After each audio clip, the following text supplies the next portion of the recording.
বড় লোকের বেটি এখনো ঘুম থেকে ওঠেনি, বাড়ির কাজ কে করবে? ওর বাপকে যেটি চাকরি রেখে গেছে নাকি যে তারা এসে করবে?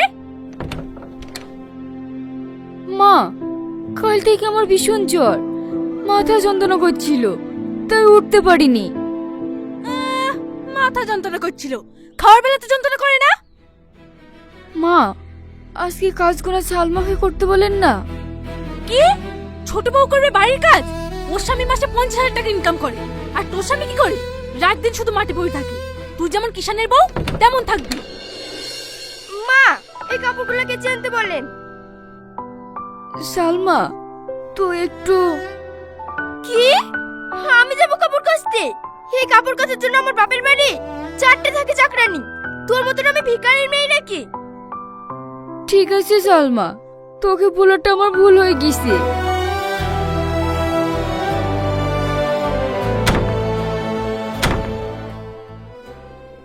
বড় বৌমা, কিছু বলবেন আব্বা?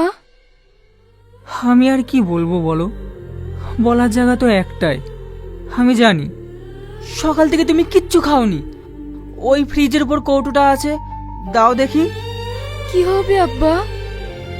আরে দাও না।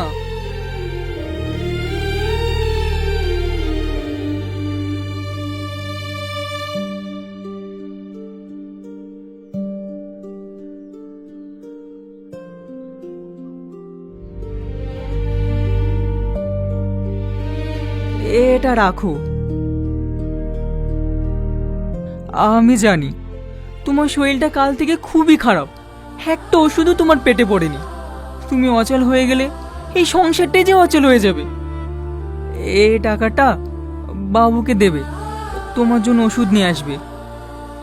টাকা লাগবে না আব্বা, এমনি ভালো হয়ে যাবে। আপনি এই টাকাটা দিয়ে সময় অসময়ে কিছু কিনে খাবেন। ধরো তো বৌমা।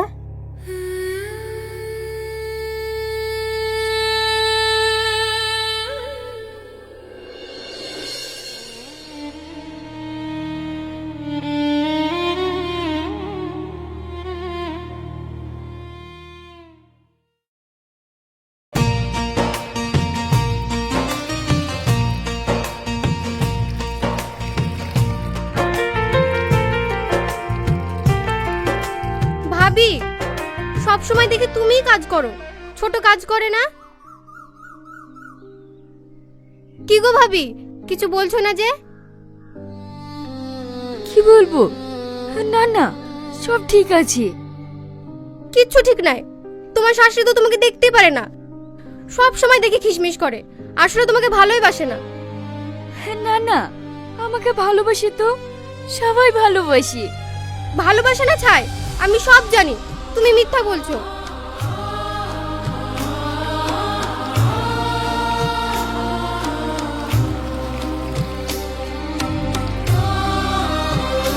কি গো শ্রাবণী, রাতে তোমার জ্বরে গা পুড়ে যাচ্ছিল, আর তুমি এখন পানিতে কাপড় কাটছো?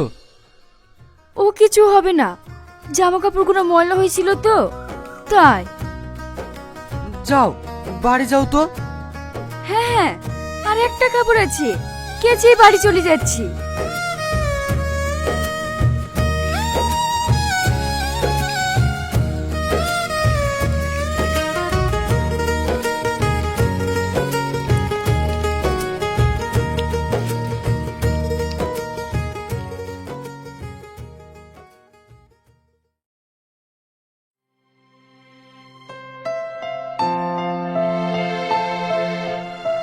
ভাবি, তুমি সেই সকালবেলা কাপড় কাচতে গেছো, আর এখন আসছো? তুমি জানো না আমি খেয়ে অফিস যাব? আমি এই কাপড় কটা মেলে দিয়ে খাবার করে দিচ্ছি। জমিদারের পিঠে খাটে আইস গেছে, ও জানে না খাবার করতে হবে, খেয়ে আবার শাহিন অফিসে যাবে। হ্যাঁ হ্যাঁ, ওটা তো মেশিন, মেশিনে তো ডিজেল লাগে, আর ওটাতে তো তাও লাগে না। বুড়োর আবার দদ উঠলে উঠেছে, কাজ ও করবে না তো ভূতে করবে নাকি? কেন, বাড়িতে আর একটা বউ নেই? কি? ছোট বউকে রান্না করতে বলছো তুমি? কেন, ছোট বউ রান্না করলে কি ওর গায়ে ফুসকা পড়ে যাবে নাকি?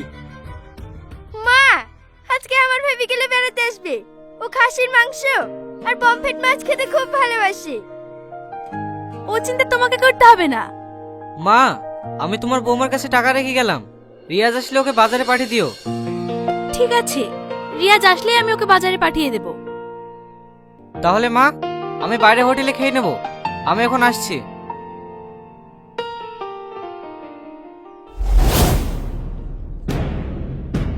পুরামুখী, তোর জন্য আমার ছেলে নাকি অফিসে গেল, একটা কাজও ঠিকঠাক টাইমে করবে না। খবরদার, তুমি ওকে মারবে না। ওর হয়ে যদি তুমি ওকালতি করতে আসো না, তোমার খবর কিন্তু খারাপ হয়ে যাবে। খবর খারাপ তো অনেক আগেই হয়ে গেছে, নতুন করে আর কি খারাপ হবে রামিসা? যদি তাই না হবে তাহলে রিয়াজের মাই বা মরবে কেন? কথা শুনে কার জ্বলি যায়।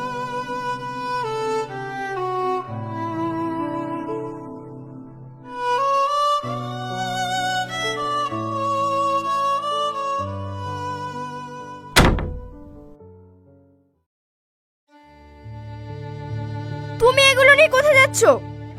রাখো তো। আমার মাকে দুটো দিয়ে আসি। রাখো বলছি। মা তোমাকে এত ভালোবাসে, একটু দিলে কি হবে? মা আমাদের ভালোবাসে না, ভালোবাসে আমাদের টাকাকে। আজকে তোমার ইনকাম বন্ধ হয়ে যাক, মার ভালোবাসাও বন্ধ হয়ে যাবে।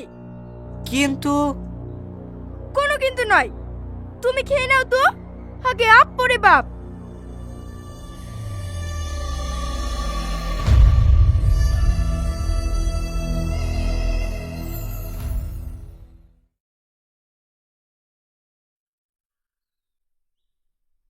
এই নাও, এইগুলো খেয়ে ওষুধটা খেয়ে নিও। আমি বিকালে খেয়েছি, এগুলো লাগবে না। এমনি ওষুধ খেলেই ঠিক হয়ে যাবে। এতগুলো টাকা খরচ করে এসব আনার কি দরকার ছিল বলো তো? আমি তোমার এক অপদার্থ স্বামী, কারণ তুমি অসুস্থ হয়েছো, তোমাকে ওষুধও এনে দিতে পারছি না। তোমার স্বাদ আশা কোনোটাই আমি পূরণ করতে পারি না, তাই নিজেকে খুব ছোট মনে হয়। এ কথা বলো না গো, আমার স্বাদ আশা কোনোটাই নেই। আমি গরিবের মেয়ে, বাড়িতে অনেক কষ্ট করে বড় হয়েছি, তাই এই কষ্টগুলো কিছু মনে হয় না।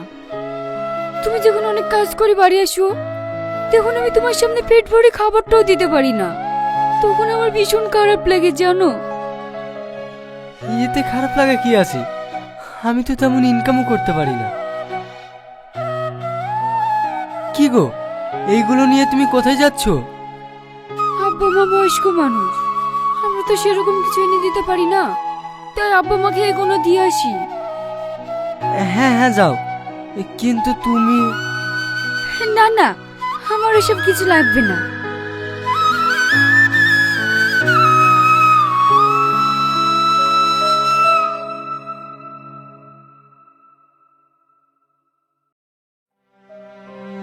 শরীরটা খুব ব্যথা করছে।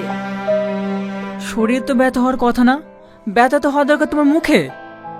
কেন আমার মুখ কেন ব্যথা করবে? সারাদিন যেভাবে বড় বউকে মুখ ঝাক্কা দাও, সারাদিন তুমি শুধু আমাকে চিল্লাতে দেখো। এই তো আবার শুরু হয়ে গেল। মা, এগুলো আপনারা খেলিয়েন। ওসব তুমি নিয়ে যাও, আমি কারোর কিছু খাবো না। মারে, তুই নিয়ে যা। কোথায় দিচ্ছিস বলতো? আব্বা, কদিন ধরে দেখছি আপনার শরীরটা ভালো নেই, আবার মায়ের শরীরটাও ভালো দেখছি না। এগুলো খেলে আপনাদের শরীরে বল পাবে। দেখেছো রামিসা, বড় বউ কেমন ছায় ঘি ঢেলে গেল? কি বললে তুমি? না না, আমি কিছু বলিনি। বলবে তো তোমার ছোট বউ। তুমি খাও। খাবাই তো।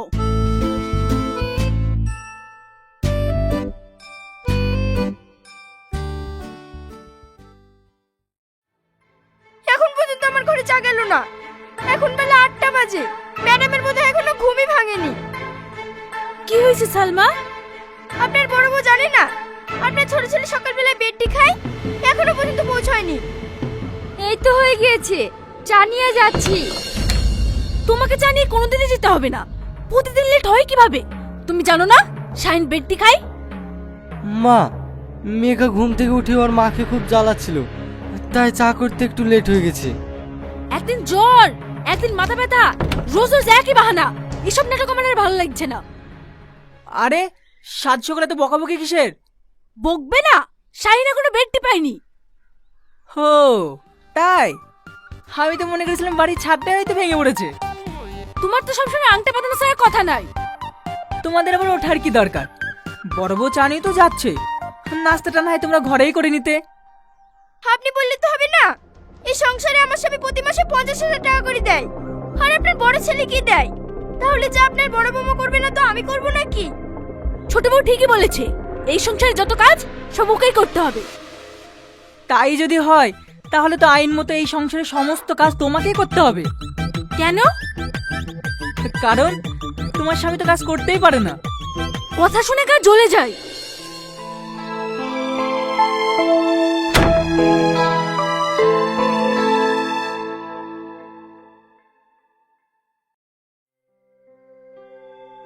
মা, এখনো ওঠোনি যে?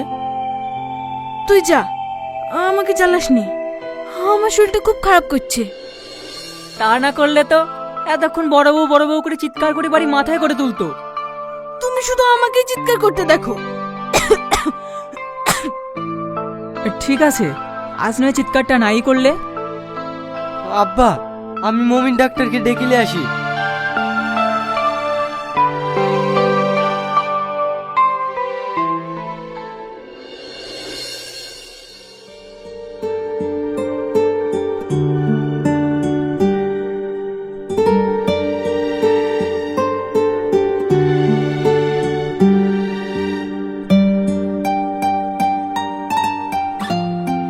এ তো খুব সিরিয়াস কেস বলে মনে হচ্ছে।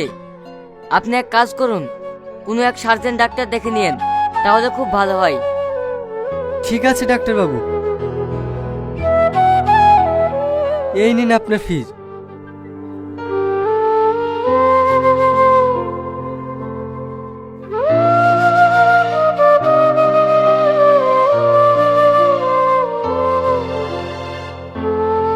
মা আমি তাহলে আসছি। যাবি তো? যাকে মামা করে ডাকছিস তাকে টিকিয়ে রাখতে গেলে তো চিকিৎসা করতে হবে। কেন, ডাক্তারবাবু ঔষধ দেয়নি? ঔষধ দিয়েছে, কিন্তু বড় কোনো ডাক্তারকে দেখাতে বলেছে। আব্বা আমি একটু ব্যস্ততার মধ্যে আছি, তোমরা ম্যানেজ করে নিও। এখনো দাঁড়িয়ে আছো? তুমি যে বললে তাড়া আছে। হ্যাঁ হ্যাঁ যাচ্ছি।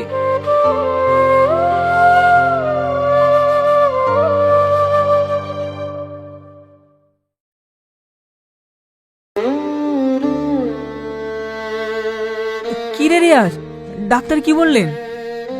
আব্বা, মায়ের হাড়ের অবস্থা খুবই খারাপ, ইমিডিয়েটলি অপারেশন করতে হবে, তা না হলে মাকে বাঁচানো যাবে না। অপারেশন করতে হবে? সে তো অনেকগুলো টাকার ব্যাপার। হ্যাঁ, প্রায় 4 লক্ষ। 4 লক্ষ? হ্যাঁ, এতগুলো টাকা?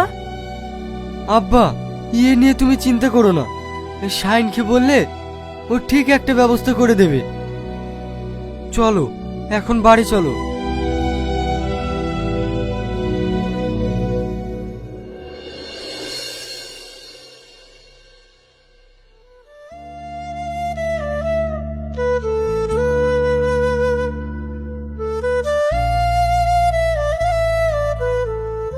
শাহিন, একটু বাইরে আয়। থামো, কোথায় যাচ্ছ তুমি? আব্বা ডাকছে। তোমার আব্বা কিন্তু টাকার কথা বলবে। তুমি 1 টাকা দিতেও রাজি হবে না, কারণ কলকাতার ফ্ল্যাটের বায়না হয়ে গেছে। আমরা ওখানেই চলে যাব। কিন্তু মার এই অবস্থা। তাহলে মাকে নিয়ে থাকো, আমার কথা ভুলে যাও।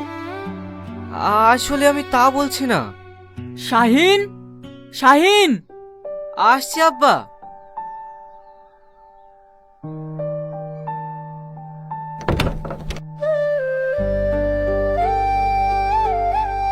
বলো আব্বা। বলবো মানে? তুই তো সবই জানিস, তোর মার অপারেশন করতে 4 লক্ষ টাকা লাগবে। তুই যদি... না, আমরা 1 টাকা দিতে পারবো না, কারণ আমরা এই বাড়িতে থাকছি না। এই বাড়িতে থাকবি না মানে? কোথায় যাবি তুই? কলকাতা। আমরা একটা ফ্ল্যাট নিয়েছি, আজকের পর থেকে ওখানেই থাকবো। ফ্ল্যাট নিয়েছিস ভালো কথা, তাই বলে এই বাড়ি ছেড়ে যাস না। তো তো যাবেই না, কারণ ওর ঘরে বসে খাওয়া ছাড়া আপনাদের তো কিছুই করার নেই। সেটা আমি আর হতে দিচ্ছি না। ঠিকই বলেছো বৌমা, যাও তোমরা ফ্ল্যাটেই চলে যাও।